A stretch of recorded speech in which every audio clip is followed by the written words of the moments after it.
आध्यात्मिक जगत या भगवान या किसी और शक्ति के नाम पर लोगों को धोखा दे रहे हैं। मैं उन मासूम जनता को पाखंडियों से बचाने की कोशिश कर रहा था।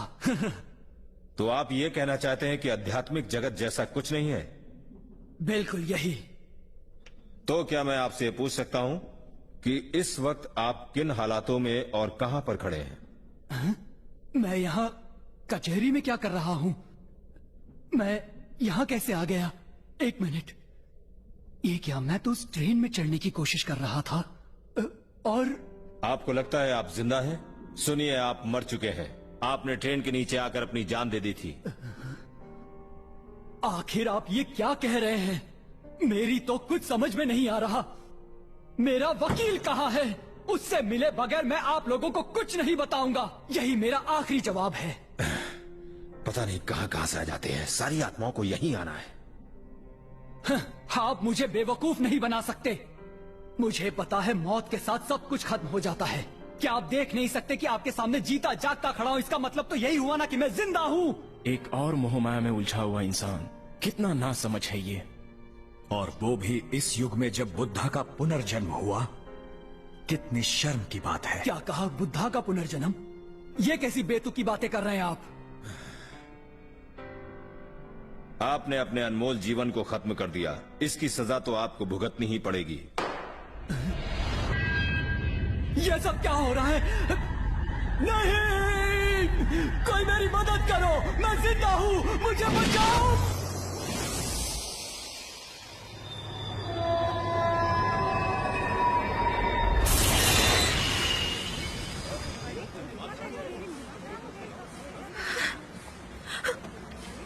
हे, ध्यान कहाँ था तुम्हारा?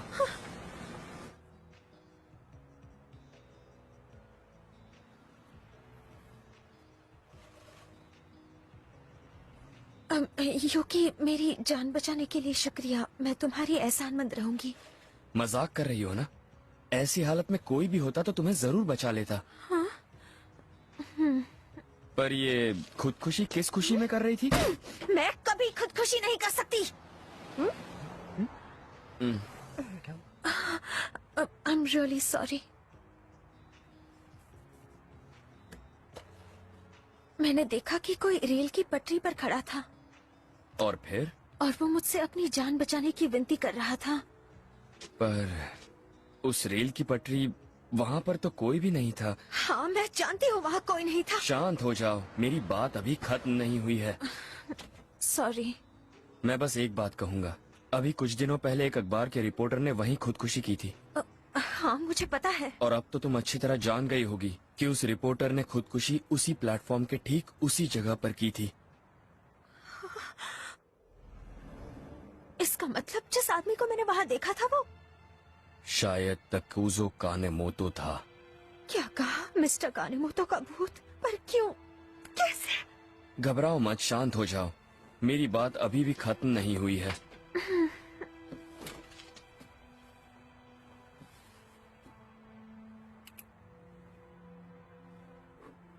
देखो, इंसान मरते हैं, पर सच में वो कभी मरते नहीं हैं।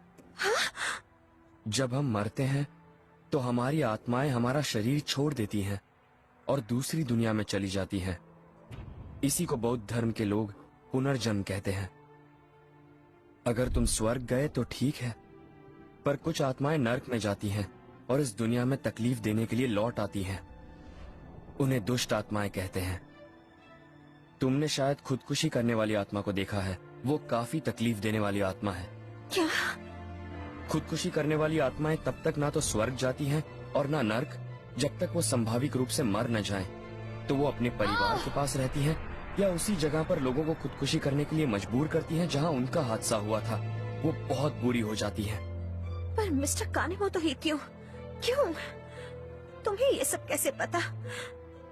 असल में मैं तुम्हें कुछ और समझाऊं? तुम्हारी ड्राइंग और हैंडराइटिंग बिल्कुल बकवास है। क्या मतलब है तुम्हारा? मेरी हैंडराइटिंग बहुत अच्छी है। और वैसे भी बात वो नहीं है। तुम हमेशा मेरे साथ ऐसा क्यों करती हो? लेकिन ये बेकार ही है। तुम्हें इसका कुछ करना चाहिए युकी। जो भी हो, अगर कुछ हो तो मुझे जरूर बताना।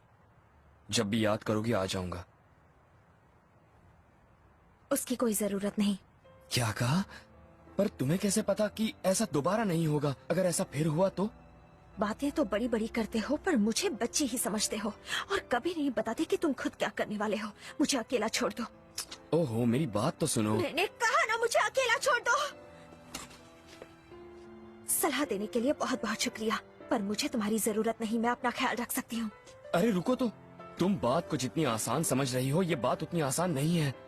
अगर सच नहीं जानोगी तो खतरे में पड़ सकती हो, इसीलिए तो मैं तुम्हारी मदद। तुम जितनी मदद कर सकते थे तुमने कर ली, अब मुझे अकेला छोड़ दो।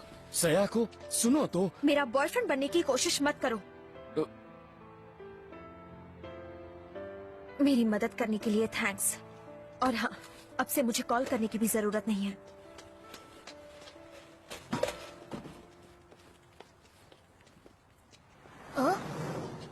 दीदी, अच्छा तो ये पढ़ाई हो रही है।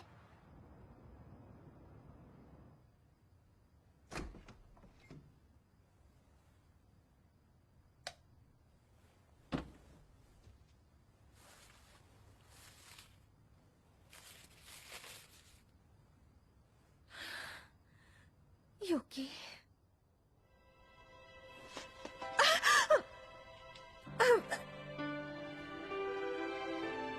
क्या बात है, बढ़िया चला रही हो।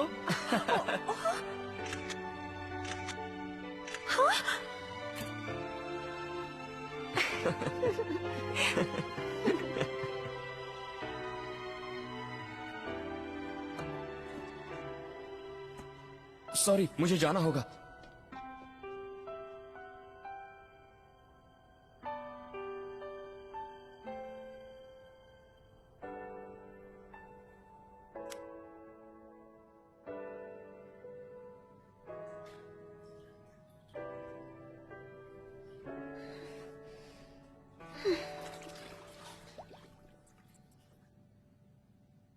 कल रात पूरे देश में लोगों ने अज्ञात उड़न तश्तरियां देखी और पुलिस के पास इस विषय में कई फोन कॉल्स आए, जिसके चलते चारों तरफ कुछ दिनों से कितनी अजीब अजीब बातें सुनाई दे रही हैं। यूरोप को इस वर्ष तुम्हें कुछ मैं ले लूंगी। दूध होगा क्या? शुंटा ने बचाया होगा तो होगा। एक बूंद बाकी है। ये तो खाली है। पर चर्चा विचारना पेश है चुटकुले गुलगुले। इस बार गर्मी के मौसम में स्वस्थ रहने के लिए ये आपके पेट के लिए अच्छा है। 21वीं सदी के बुद्धा से। बोइन हवाएं पूरे देश में बह रही एक हैं। मिनट चिंता। हाँ? जैसा कि हम सभी जानते हैं, मिस्टर अराई सोनेन ग्रुप या थॉट पावर ग्रुप धर्म के चेयरमैन हैं। यहाँ जापान और पूरे संसार में इनकी 20 लाख अनुयायी हैं। कहा जाता है कि ये ये बुद्धा के बुद्धा यानी पुनः कौन? अवतार हैं।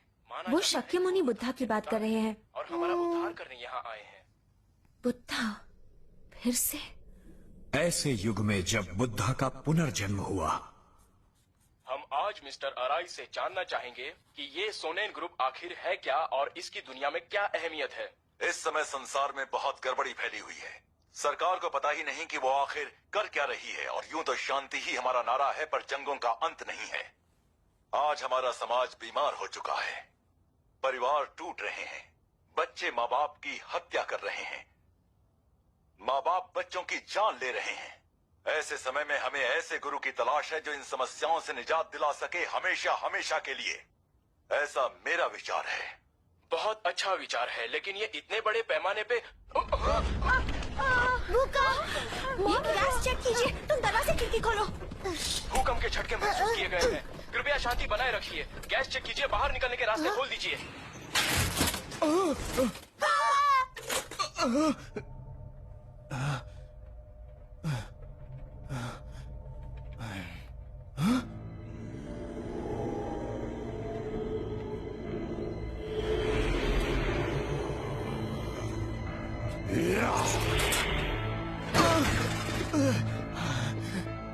आप ठीक तो हैं?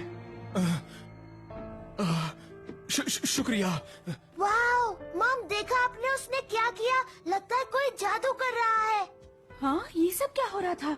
आखिर बुद्धा क्या? मैं समझ नहीं पा रहा हूँ, आपका शुक्रिया कैसे अदा करूँ। देखिए, आपको हमेशा सावधान रहना चाहिए। हाँ? कुछ लोगों को आपसे जलन हो सकती है। ओह प्लीज, ऐसा मजाक मत कीजिए।